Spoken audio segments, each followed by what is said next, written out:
I'm Melissa. And I'm Lee, and we are busy mums, company founders, and all-round early learning nerds. Welcome to our podcast, Growing Little Humans. Kids aren't born with a user manual, so each week we'll try and cover many topics that you guys encounter and worry about each and every day while you're raising your little humans. Hi, Mel. Hi, Lee. Today we're the pink twins. I know. Spending too much time together. or maybe not enough time talking about planning our wardrobes. And both black pants too, aren't they?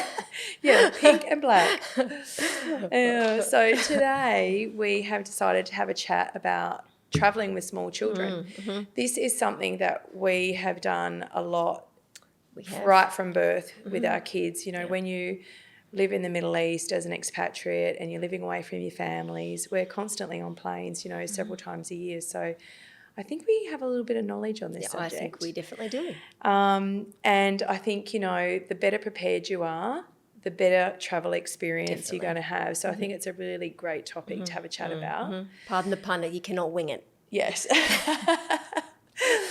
And I absolutely love travelling with the kids from the perspective of I just think it just adds so much to their little lives. And one of the things I like most about, travelling with the kids and giving them those experiences, I feel like they're really little global citizens. They are, absolutely. And I think getting them to see something down the track when they're at school and they see something in a book and they go, I've been there, and they're talking about things that they've actually been or they've seen, and it's really I remember one amazing. time when the Statue of Liberty came up and Bailey was like, I've been to the Statue of Liberty, very they cool. can remember that. So it's very cool. It is very cool to think about it. And I think when you're actually there and you're on holidays with them and they see something for the first time, it just seeing that little light go on in their eyes, and obviously me being a teacher, that's something that I love, seeing kids make that connection. But just seeing them, some of the experiences, I think seeing some of the temples, and we saw monkeys and things, and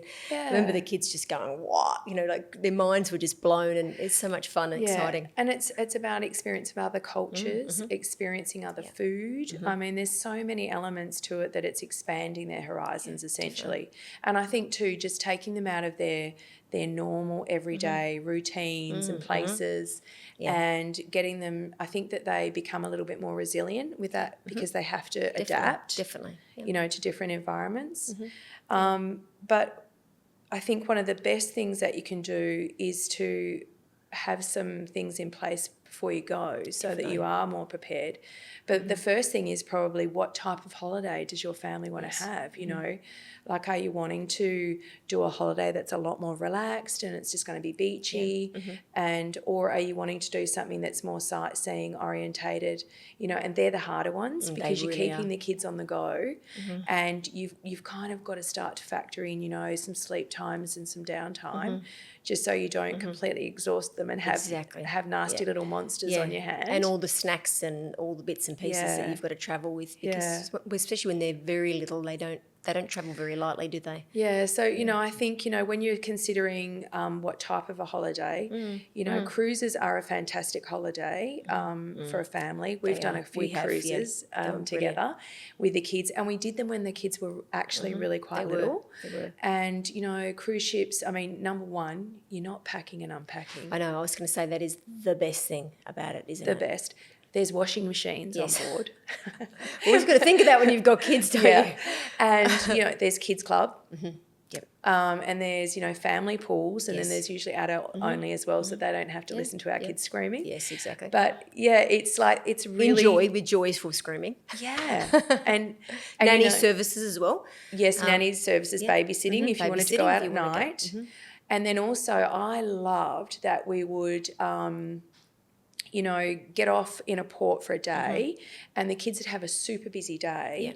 But then, the next day, if you had a day at sea, it'd be more of a relaxed and resting day. Yeah. So everyone kind of gets that, a bit of both worlds on the holidays, a bit of relaxing, and then, getting to see. So, cruise is a good one. And then I think, especially when they're really little, like resorts, that are all inclusive, and that, again, have the kids club, have the nanny services. Have buffets, I think, as well, so that kids, especially some people have got fussy eaters, and there's always at least something in a buffet that that they'll want. Absolutely. So, I think the hardest holidays are driving holidays. Who wants to be locked in a car for hours on end? So maybe avoid those trips until they get a little bit older. Yeah, absolutely, absolutely.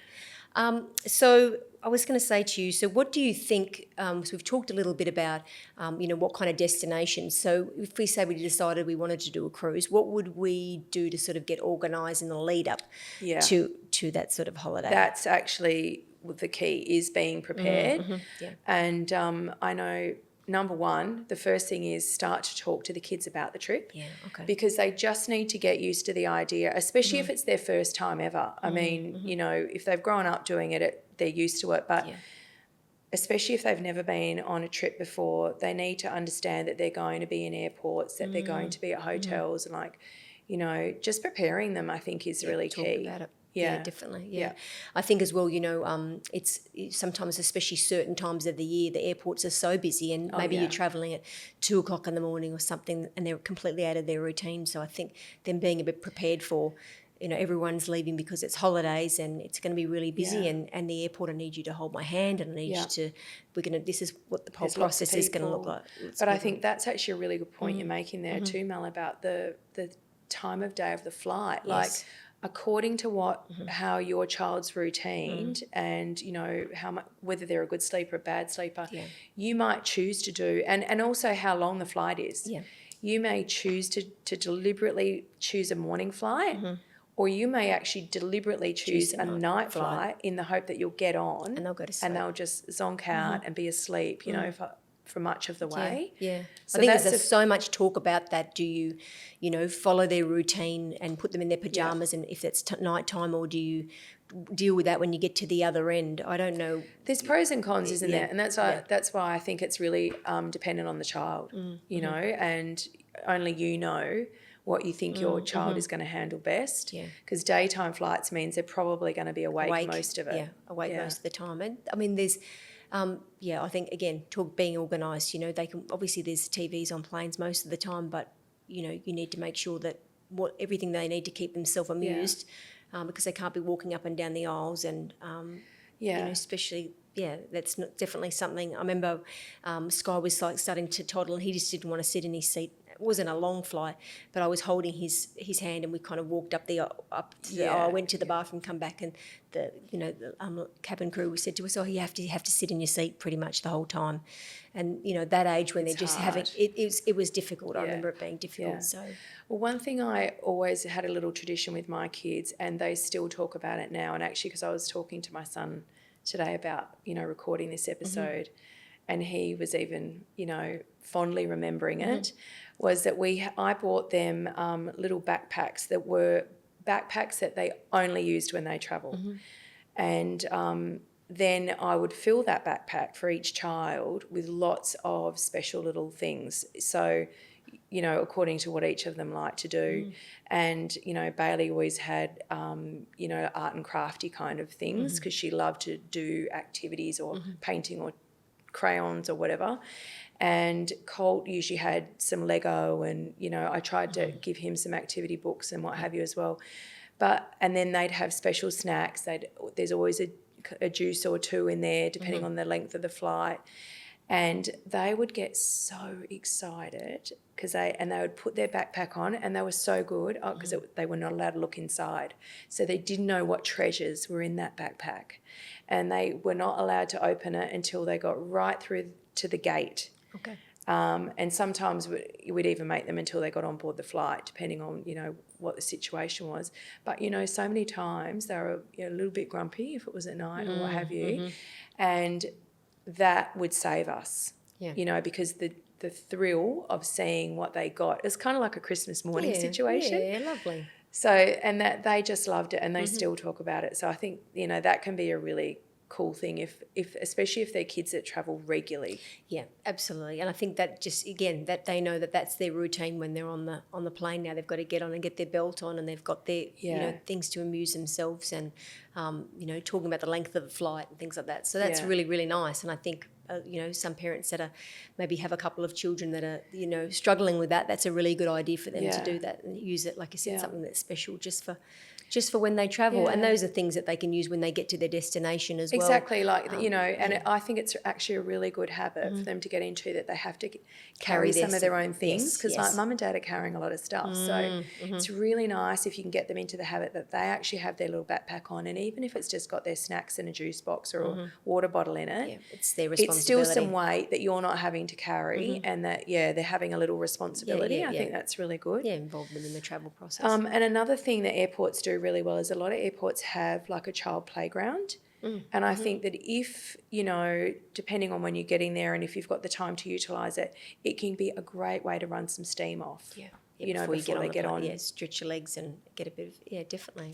Yeah, because they're going to be cramped up for a while. And I think airports are not too bad. I mean, in the respect that a lot of the time now they have designated lines for families and people with prams, because you've seen people trying to get through security and close prams up and open prams up. And they usually let families on flights first now. They do, which is great. So they get time to get on there and get their little ones seated and get all their equipment and things down on the plane as well. So and I think just planning ahead as well. Make sure you've booked your baby bassinet. Like if you've got a little one, because they get sold out quite quickly. Yeah. There's not. I think there's only maybe three maximum per plane. I think. Some of the bigger it's planes. a small number, isn't it? So as soon as you're booking those flights, get that bassinet booked. And I think the kiddies' meals as well. Most of the places now you can order a child's meal as well. Child meals, exactly. You have to do that in advance. Yeah. I used to book them when I was booking the tickets, so that we knew that was all booked taken, and organised as well. exactly. And they do. I think they do a pretty good job of it. Airlines always have lots of little finger food for even your most fussy of eaters should be able to find something there that they can. Yeah, and I think probably the only other major one is to just make sure, are there any vaccinations needed at the destination that you're going to, so that because sometimes they'll need to be done 2 or 3 months in advance of travelling. So yeah, definitely, that's a really good point. Yeah, and then it's really more about your equipment and what you're carrying on the plane with you. So. Nowadays, feels like the kitchen sink sometimes when you get on those planes, don't you? You do take the kitchen sink, don't you? You do. We'll have a bit of more of a dedicated chat about products later, but I know it's super important. I think you've got to have more formula than you require if your baby has formula. You've got to have more diapers than you could imagine you might need, and change of clothes, at least one change of clothes. You've been in a situation. I know, Melissa. I know you're looking at me smiling, and I think my son got a very upset stomach. We were in Thailand, and I think he exhausted 3 sets of clothes. He wasn't even in nappies then. He was in my big boy pants, and then I actually had nappies for nighttime. He ended up going in them because we ran out of everything, and then I think he ended up even borrowing your daughter's clothes. I remember horrified going onto the cruise ship, and he was in a pair of jocks. He was in a pair of jocks and sandals, and it was like, and we were all, let's put some clothes on. Have a smile, and we were like, and we were in a minivan, and it was on the way to the cruise ship, and it was. It wasn't, but it was a part of the experience for sure. But these are all things that you can't foresee, can you? No, you're not thinking a child is going to go through 3 sets of clothes. Yeah, poor little thing. Yeah, he was very upset. But then we got on the ship and it's completely stopped. Yeah, of course. So not a runny tummy again. So again, that's why cruise ships are so good with the washing machine. Yeah. So I think that's a really that was definitely an experience. Yeah. I think when I was having a little bit of read today as well, I read that a lot of the time you need to make sure that you have enough stuff in your carry-on bags, or because people's suitcases, let's not say anything, I can't even find any wood, touch wood, do go missing. And if you had all your formula and all of your change of clothes and everything in there. So I think there's something to be said for try to have. They always say to try and have 2 days worth, because then if you get to your destination and you had to wait perhaps overnight for shops to open to go and buy things, at least you can feed the baby or, the little one. You've got enough diapers to get you through 24 hours when you get there, because, it's a terrible situation to be in if you're running out of those basics. Yeah. So I never had that happen. I was quite fortunate, but I've heard about it quite a lot. So. Yeah, and I mean, just in general, when you're travelling with little ones, it's always good to have a few of their favourite toys, some activity books, to try and keep them busy. Everyone now has technology, some form of technology, an iPad or... you know, your phones. And which is good, because I think when we were travelling quite a few places, we'd get somewhere and we put the telly on for the kids before getting ready for baths and things, and it was in a different language. And yes, so now obviously you have hard. you know, you have your iPads and, like you said, technology that they can, you know. And I think my number one item that we had to carry everywhere, and actually kind of still do, is disinfectant wipes. Yes.